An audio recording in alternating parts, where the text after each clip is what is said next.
The parents of former Senator football player Matthew Burdick, who was killed in 2003, would be the honorary captains and flip the coin before the game. The Mustangs would receive the ball to start the game, and on their second play, CAC's Noah Evans finds Hunter Corbel on the slant, and he hits the Jets and runs for 70 yards for the touchdown play.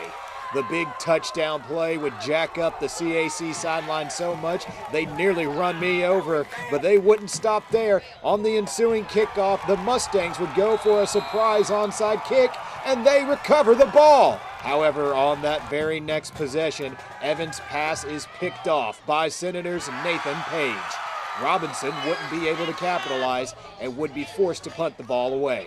The Mustangs, deep in their own territory, have a miscue on the handoff, and the ball is fumbled.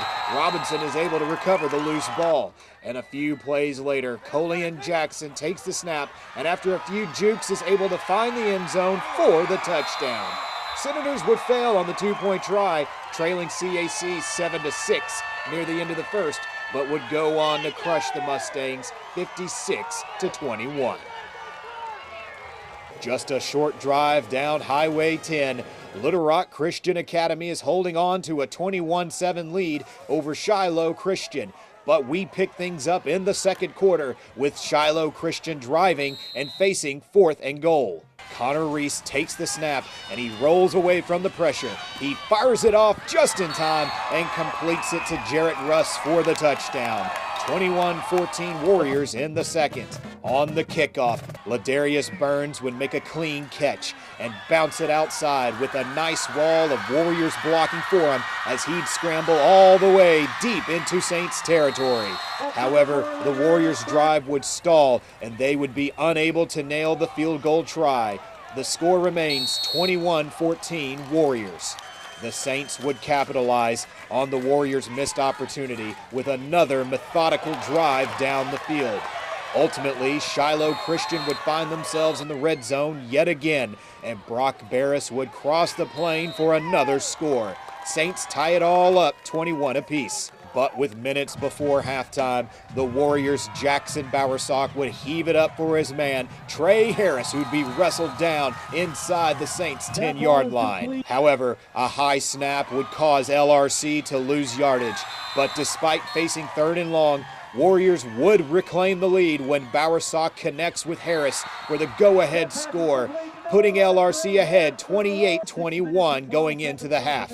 But Shiloh Christian would eventually pull out the nail-biting victory in this matchup, 44-42. Our final game for the evening finds us at Baptist Prep as they play host to the Rising Wildcats. The Eagles, Eli Johns, would run into a blocker, but still be able to cut upfield for a nice gain on the play. A few minutes later on 3rd down, Eagles quarterback Payne Warren would have the ball knocked loose and a mad scramble ensues for possession. Baptist Prep would retain, but ultimately would turn the ball over on downs.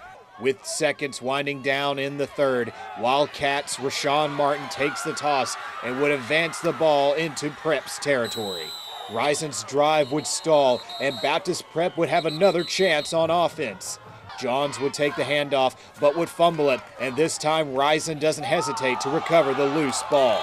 The Wildcats wouldn't squander the opportunity when Malik Chavis would take the toss and run outside, bulldozing his way into the end zone. 26-6 Wildcats. Rison would go for the 2-point conversion and convert with a nice play-action pass from Spencer Trail to Jared Wilson. Despite the seemingly comfortable lead, Baptist Prep would make a game out of this one late, but comes up short on the mad rally, 28-22.